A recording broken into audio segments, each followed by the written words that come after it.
Hi, this is Kyle, and today's chat is around cognitive shifts. What is a cognitive shift? Well, let me explain it this way.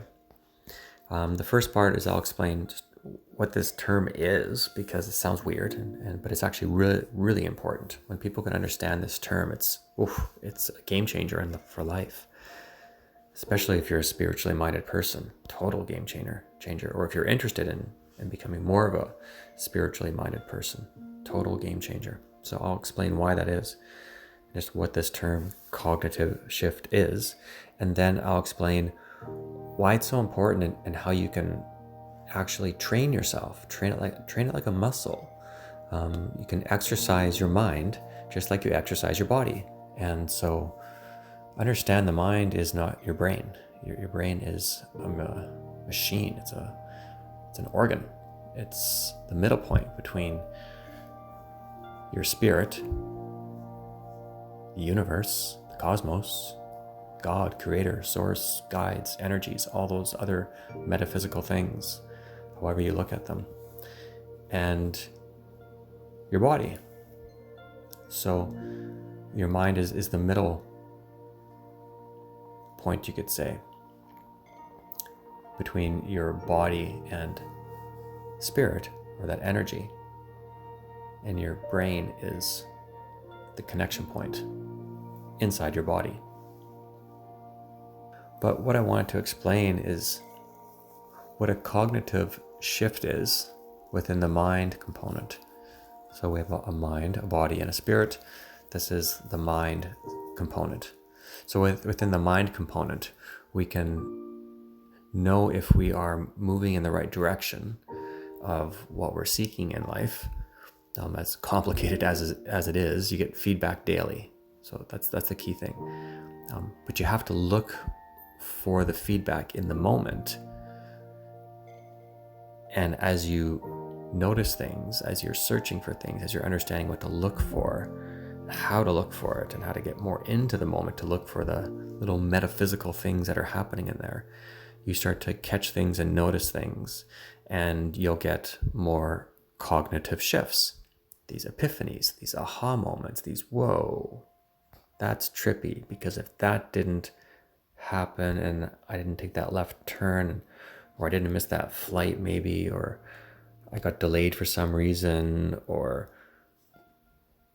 saw this person that I haven't seen in so long, something weird pops up that leads you somewhere else, and you get one of those synchronicities, those interesting coincidences. And sometimes they can be also cognitive shifts. So cognitive shifts and synchronicities are kind of similar sometimes, but I would say the cognitive shift part is more the epiphany, the aha moment, something just seems, you got a fresh perspective, more maybe in a Buddhist sort of way, more of an observer perspective. You're taking that observer stance of what's happening in your physical experience and what's happening in your body. And so when someone can learn to incorporate these different parts of their mind component, they can start to play with things differently. You start to actually notice that there's more information in the moment than you would think, because a lot of times a large part of our cognitive awareness isn't in the moment. It's somewhere else. It's in thought. It's thinking about the future. It's doing our checklist. It's seeing where we lost our keys. It's listening to our phone or being on a computer.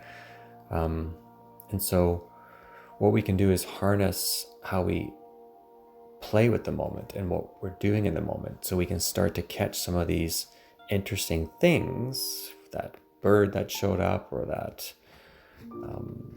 something that just caught your attention and deflected you to do something different, just a little bit, and it resulted in something quite interesting. That's the physical signs that the universe are giving you. So as you're working on certain areas in your life, say especially through meditation, when you're working through different aspects of meditation, using different mantras or focusing on things, or doing a deep contemplation for a bit to sort something out, and look at things from a different perspective, doing some inner work, as one might say. And then you meditate afterwards on that, and you sit in silence or use a mantra or something to just let the deeper mind do the magic it does when you shut off the talking mind. That work plugs you into the metaphysical, into the grid, you could say, into the matrix. No, actually, not the matrix, into the universe. I would think of the matrix as being planet Earth. That's the physical. That's school. That's the illusion. And so we can tune our mind and train it just like we tune and train our bodies when we know how to use some of these skills. And so what we can do ourselves is use the power of those thoughts, use the power of intention, the power of desire, and use those different horsepowers to power up the system.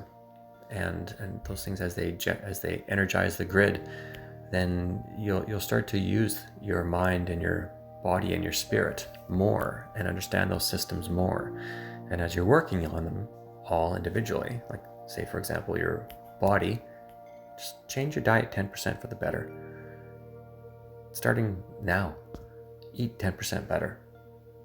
And just trying to do that every single day, you'll see changes in your body, and that will change your mind because you'll feel better for doing it. And so your mind will say different things to you. And so each of these three systems, mind, body, and spirit, you can work on and utilize to see how you can overall tune your entire system, this mind, body, spirit system that is you.